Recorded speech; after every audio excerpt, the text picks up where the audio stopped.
Middle east में जंग अब खामेनेई मॉडल बनाम सुपर पावर की लड़ाई बन चुकी है। अमेरिकी राष्ट्रपति ट्रंप ये दावा कर रहे हैं कि उन्होंने ईरान को घुटनों पर ला दिया है, उसकी एयरफोर्स नेवी को खाक कर दिया। लेकिन हकीकत क्या है? हकीकत यह है कि जिस ईरान के सुप्रीम लीडर से लेकर दर्जनों टॉप कमांडर्स मारे जा चुके हैं, वो ईरान आज और भी ज्यादा आक्रामक दिख रहा है। इजराइल में गिरी ईरानी मिसाइलों ने तो वॉशिंगटन से लेकर तेल अवीव तक को सन्न कर दिया। पेंटागन के जनरल्स के सामने सीधा सवाल है कि टॉप कमांडर मारे जा रहे हैं, तब भी ईरान की सेना पहले से ज्यादा अग्रेसिव कैसे हो रही है? आज दुनिया भर में एक ही सवाल पूछे जा रहे हैं कि आखिर ईरान का वो अदृश्य चक्रव्यूह क्या है? ईरान में कितने खामेनेई हैं? क्योंकि ईरान अब किसी चेहरे के भरोसे नहीं, बल्कि उस खामेनेई मॉडल के सहारे जंग लड़ रहा है, जिसमें हर कमांडर, हर लीडर और हर लड़ाका खुद में एक खामेनेई है।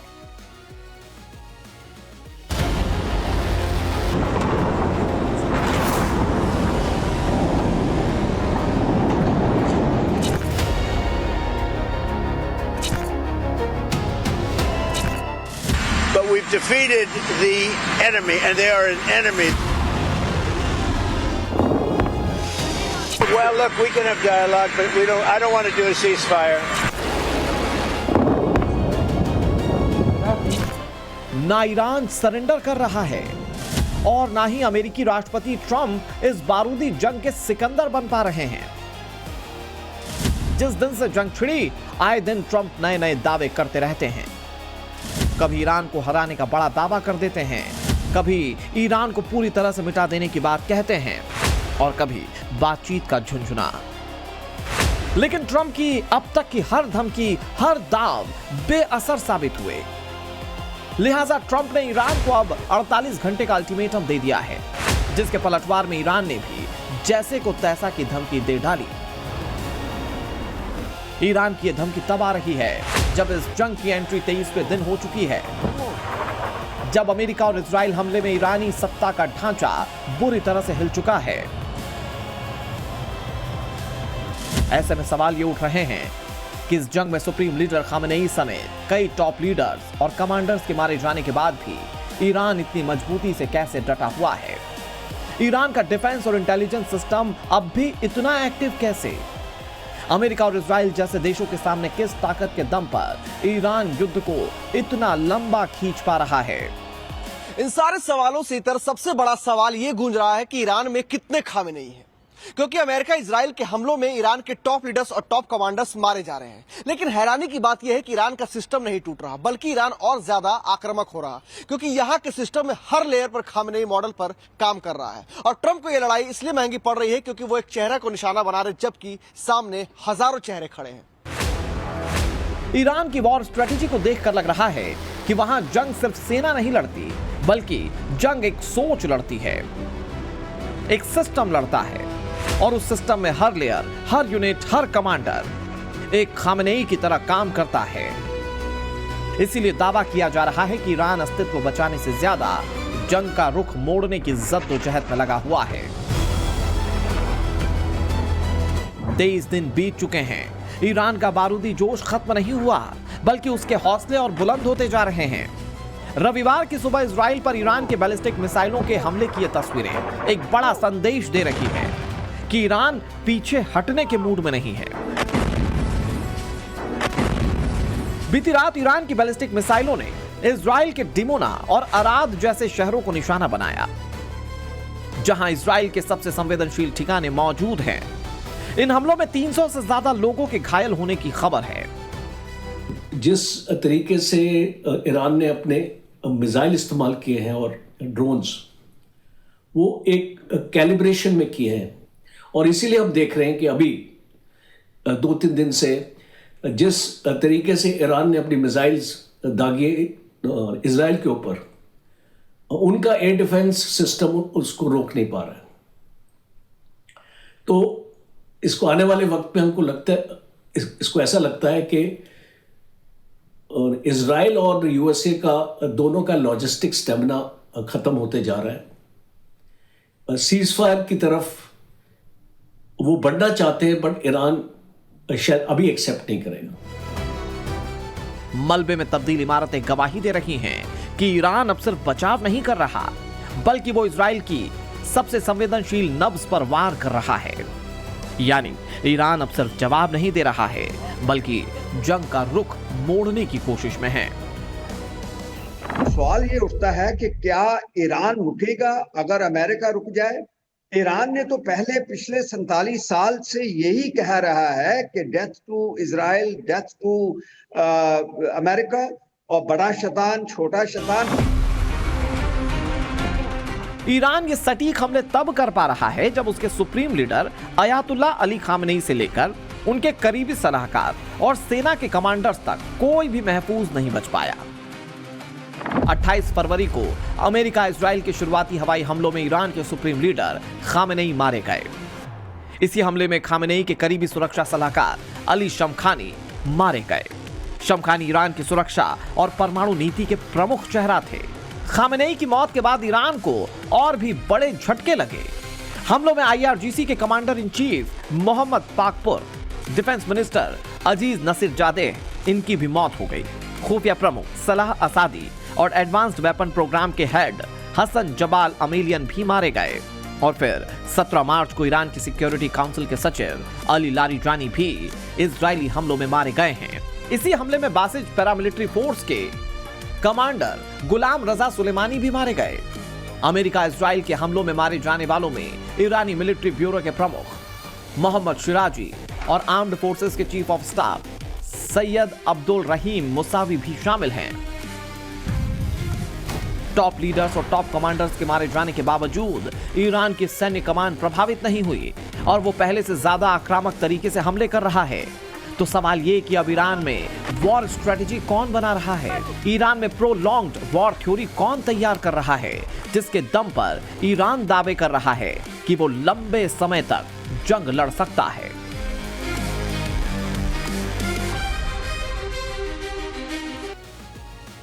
ईरान में अंतिम सैन्य और रणनीतिक फैसला आज भी सुप्रीम लीडर यानी कि मुस्तफा खामेनेई के हाथ में ही है। वही आर्म्ड फोर्सेस के कमांडर इन चीफ हैं। युद्ध से लेकर जवाबी हमला, एक्सलेशन, सब आखिरी मोहर उनकी होती है। लेकिन वो खुद हर ऑपरेशन नहीं चलाते। ईरान का सिस्टम चलता है जिसे दुनिया दृश्य चक्रव्यूह कह रही है और पूछ रही है कि ईरान में कितने खामेनेई हैं। फिलहाल ईरान की वॉर स्ट्रैटेजी तैयार करने वाले चेहरों पर अगर हम नजर डालें तो पहला नाम आता है ब्रिगेडियर जनरल अहमद वाहिदी का। Brigadier general Ahmad Vahidi Iran के वॉर प्लानर और ऑपरेशनल कमांडर हैं। वाहिदी को एसिमेट्रिकल वॉरफेयर यानी कि गुरिल्ला युद्ध का एक्सपर्ट बताया जाता है। Brigadier general Ahmad Vahidi Iran के शक्तिशाली सैन्य संगठन यानी कि IRGC के कमांडर इन चीफ हैं। IRGC की कमान संभालने से पहले ये कुछ फोर्स के कमांडर रह चुके। साल 2009 से 13 तक ईरान के रक्षा मंत्री रह चुके।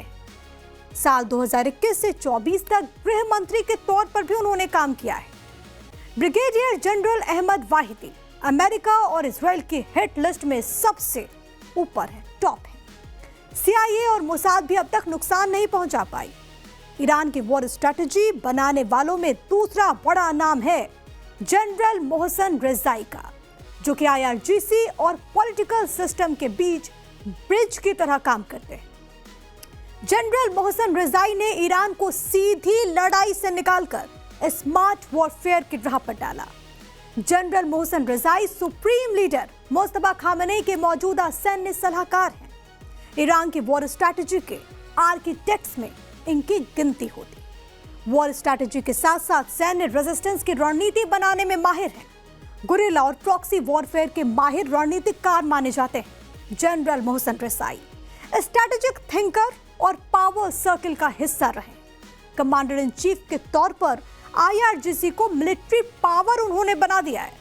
बताया जाता है कि ईरान के मोज़ेक डिफेंस मॉडल की बुनियाद रखने वालों में भी रेजाई शामिल रहे। ईरान के हाई हौसले के पीछे तीसरा नाम है खातम अल अनबिया का, जो कि कोई पर्सनालिटी नहीं, ईरान की सैन्य रणनीति का यूनिफाइड कमांड सेंटर है। खातम अल अनबिया ईरान का ज्वाइंट वॉर कमांड हेडक्वार्टर। युद्ध की ओवरऑल स्ट्रैटेजी यहीं पर बनती है। यहाँ से अलग अलग फोर्स के बीच कोऑर्डिनेशन होता है। एयर डिफेंस से लेकर मिसाइल अटैक और ग्राउंड ऑपरेशन को सिंक करते हैं। खातम अल अनबिया ईरान की जंग का दिमाग है और कंट्रोल रूम भी है। ये वो जगह है जहां पूरी जंग का ब्लूप्रिंट और एग्जीक्यूशन जुड़ता है। कहां हमला होगा, कब होगा, कितना होगा, सब कुछ यहीं से तय होता है। टॉप कमांडर्स के मारे जाने के बाद भी अगर ईरान जवाब दे रहा है तो इसकी एक बड़ी वजह है यही डिसेंट्रलाइज्ड लेकिन कनेक्टेड कमांड सिस्टम।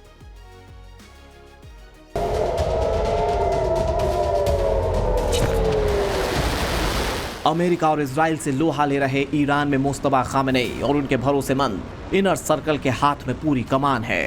ईरान भी जानता है कि अमेरिका जैसी सुपर पावर से सीधे युद्ध जीत पाना मुश्किल है,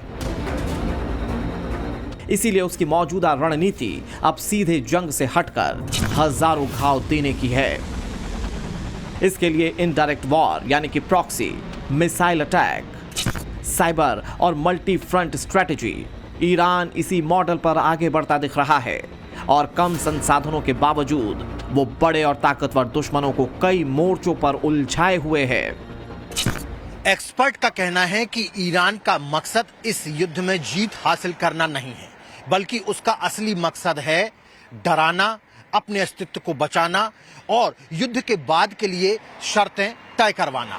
इसलिए वो युद्ध को हवा दे रहा है, वो संघर्ष को बढ़ा रहा है, जिससे कि बाकी देशों के लिए बाद में ये युद्ध लड़ना महंगा साबित हो और उसकी शर्तें मानी जाएं और सभी लोग समझौता करने पर मजबूर हो जाएं।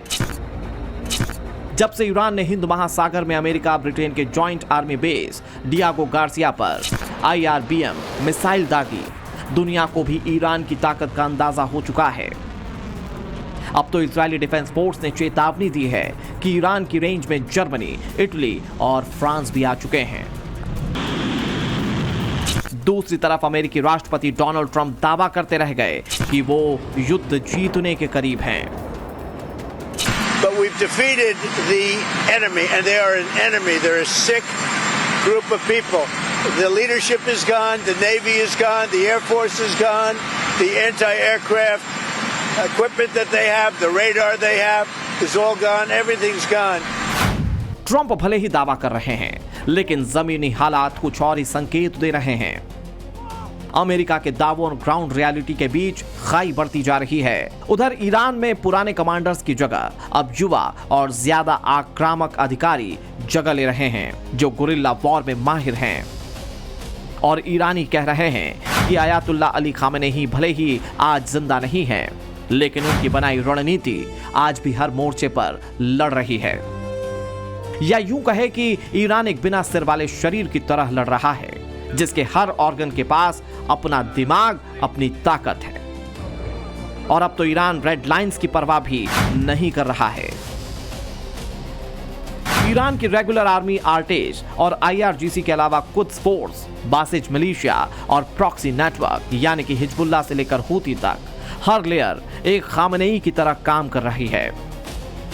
ईरान के सैन्य अभियान के समर्थन में लेबनान में हिजबुल्लाह इजराइल के खिलाफ पूरी ताकत से लड़ रहा है। हिजबुल्लाह इजराइल रोज सैकड़ों रॉकेट्स इजराइल पर दाग रहे हैं।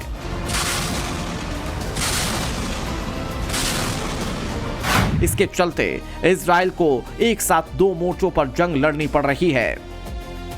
आपको बता दें कि 2024 में इजराइल से पस्त हो चुके हिजबुल्लाह को ईरान के 100 सैन्य अधिकारियों ने दोबारा तैयार किया था और अब अपने इसी प्रॉक्सी के साथ मिलकर ईरान इजराइल पर एक साथ लेबनान और अपने यहां से 2 तरफा हमले कर रहा है। तो सवाल यह है कि क्या दुनिया एक लंबी और खतरनाक जंग की ओर बढ़ रही है, क्योंकि अब ट्रंप भी ईरान को 48 घंटे का अल्टीमेटम दे चुके हैं। शर्त है स्ट्रेट ऑफ हॉर्मुज को खोलना, वरना ईरान के पावर प्लांट्स को राख करने की धमकी डोनाल्ड ट्रंप ने दी है। ट्रंप ने अपने सोशल मीडिया प्लेटफॉर्म पर रविवार को धमकी देते हुए लिखा कि अगर 48 घंटे के भीतर हॉर्मुज स्ट्रेट को पूरी तरह से नहीं खोला गया तो अमेरिका ईरान के पावर प्लांट पर हमला करेगा।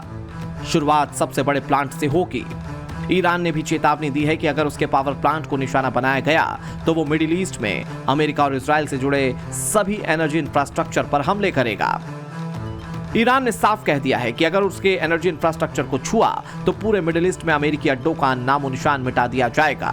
स्ट्रेट ऑफ हॉर्मुज को ब्लॉकेज करने वाले ईरान ने अब यह साफ कर दिया है कि यहां अब दुश्मनों की नो एंट्री है।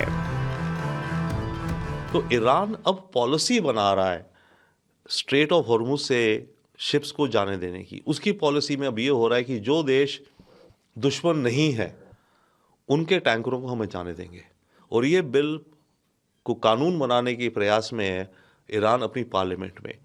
जो दुश्मन देश है उनको नहीं जाने देंगे। दुश्मन देश हो गए यानी कि अमेरिका, इजराइल और जो भी देश ईरान के खिलाफ इस जंग को सपोर्ट कर रहे हैं। अब तो टॉमाहॉक मिसाइल से लैस ब्रिटिश पनडुब्बी भी स्ट्रेट ऑफ हॉर्मुज के पास पहुंच गई है। मीडिया रिपोर्ट्स के मुताबिक परमाणु ऊर्जा से चलने वाली ब्रिटिश पनडुब्बी HMS एसन अरब सागर में पहुंच गई है। ये तैनाती ऐसे समय में हुई है जब अमेरिका ईरान के खिलाफ सैन्य अभियान तेज करने की धमकी दे रहा है। तो सवाल यह है कि क्या अब ब्रिटेन भी इस जंग में ईरान के खिलाफ खुलकर शामिल हो चुका है? ब्रिटेन सफाई दे रहा है कि वो इस वॉर गेम का हिस्सा नहीं बनेगा, लेकिन सवाल अभी भी बरकरार है कि घातक पनडुब्बी भेजने का उसका मकसद क्या है।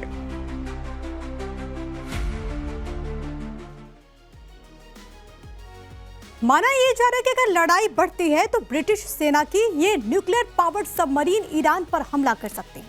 मीडिया रिपोर्ट्स के मुताबिक अगर ब्रिटिश प्रधानमंत्री से इजाजत मिलती है तो HMS एसन को फायर करने का आदेश दे दिया जाएगा। ऐसी सूरत में इस पनडुब्बी के बारे में भी जान लेते हैं, ये कितनी विध्वंसक है। तो बड़ी बातें मैं आपको बताते हैं।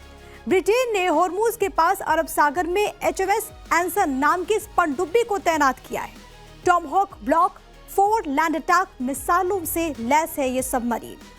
टॉमहॉक ब्लॉक 4 मिसाइलों की रेंज तकरीबन 1600 किलोमीटर तक है, यानी कि ये अरब सागर से ही तेहरान या फिर ईरान के किसी भी हिस्से को टारगेट कर सकती है। स्पीयरफिश हेवीवेट टॉर्पीडो से भी ये लैस है पनडुब्बी, जिससे ये डीप स्ट्राइक भी कर सकती है। बताया जा रहा है कि अगर युद्ध और बढ़ता है और अमेरिका की स्थिति कमजोर होती है तो ब्रिटेन की पनडुब्बी ईरान पर हमले शुरू कर सकते हैं। रॉयल नेवी की इस सबसे मॉडर्न अटैक सबमरीन को अंडर वाटर हंटर कहा जाता है, लेकिन ईरान के विदेश मंत्री सैयद अब्बास अराक्ची ने अपने ब्रिटिश समकक्ष यवेट कूपर को ईरान के खिलाफ अमेरिका और इजराइल के हमले में कोई भी मदद न करने की चेतावनी दी और कहा कि इस तरह की मदद से तनाव और बढ़ेगा, जंग और भी भड़केगी। ईरान अब खुलेआम कह रहा है कि अगर वह अस्थिर होगा तो पूरा खाड़ी क्षेत्र भी अस्थिर हो सकता है। ईरान के राष्ट्रपति ने यह भी सुझाव दिया कि मिडिल ईस्ट के देशों को मिलकर एक नया सुरक्षा सिस्टम बनाना चाहिए। इसमें बाहरी देशों का दखल कम होगा, लेकिन खाड़ी देशों और ईरान के बीच तनाव और बढ़ता ही जा रहा है। खाड़ी देश ईरान पर ऑयल गैस इंफ्रास्ट्रक्चर पर जानबूझकर हमले के आरोप लगा रहे हैं, तो दूसरी तरफ ईरान कह रहा है कि वो केवल अमेरिका के हितों को निशाना बना रहा है। जब उसका देश लगातार घातक हवाई हमलों का सामना कर रहा है तो उससे संयम बरतने की उम्मीद करना बेकार है। दरअसल अमेरिका और इजराइल के ताबड़तोड़ हवाई हमलों के बावजूद ईरान ओमान से लेकर बहरीन, सऊदी और कतर से लेकर UAE में लगातार हमले कर रहा है। इसीलिए सवाल उठ रहे हैं कि आखिर ईरान के पास ऐसी कौन सी ताकत है जिससे वो 3 हफ्ते के बाद भी जंग के मैदान में डटा हुआ है। तो इसका जवाब है मोहम्मद अली जाफरी और उनकी मोजेक डिफेंस रणनीति। ईरान की मोजेक डिफेंस की ये रणनीति अचानक नहीं बनी थी, इसे सालों पहले तैयार किया गया था। इसका मकसद साफ था कि अगर युद्ध हो तो लंबे समय तक इसका सामना किया जा सके और सेना बिना किसी आदेश के भी लड़ सके। यही वजह है कि लगातार हमले होने के बाद भी ईरान मैदान में न सिर्फ डटा हुआ है बल्कि पहले से ज्यादा आक्रामक हमला भी कर रहा है। ईरान के supreme leader ayatollah Ali Khamenei को पहले से ही एहसास था कि आज नहीं तो कल अमेरिका को बारूद बरसाना ही, लिहाजा ऐसी रणनीति बनाई जिसने ईरानी फौज का पूरा सिस्टम ही बदल दिया। ईरान की मौजूद डिफेंस पॉलिसी क्या है, इसे ऐसे समझिए। इस रणनीति के तहत IRGC को 31 अलग अलग यूनिट्स में बांटा गया है, एक तेहरान के लिए और बाकी 30 अलग अलग प्रांतों के लिए। हर यूनिट के कमांडर के पास टैक्टिकल पावर है और वो अपने फैसले लेने के लिए आजाद होता है।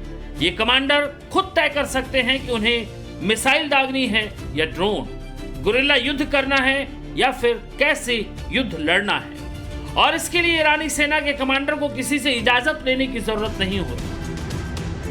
मतलब ये कि सेना पूरी तरह से एक कमांड पर डिपेंड नहीं है। अगर अमेरिका तेहरान पर भी कब्जा कर लेते हैं तब भी ईरान के अलग अलग इलाकों में फैली ईरान की फौज पलटवार कर सकती है। यही वजह है कि टॉप लीडर्स और टॉप कमांडर्स का खात्मा होने के बाद भी ईरान लगातार करारा जवाब दे रहा है। उसका कमांड सिस्टम खत्म नहीं हो रहा। कोई भी देश अगर एक लड़ाई को इस तरीके से लड़ता है तो दो चीजें सामने आती हैं, प्लानिंग और स्ट्रैटेजी। प्लानिंग इसलिए क्योंकि आप इस लड़ाई के लिए अपनी तैयारी करते हैं और जो ईरान ने 30 साल से की, और इसीलिए हम देख सकते हैं कि सब कुछ उनका सुरक्षित है, अंडरग्राउंड है।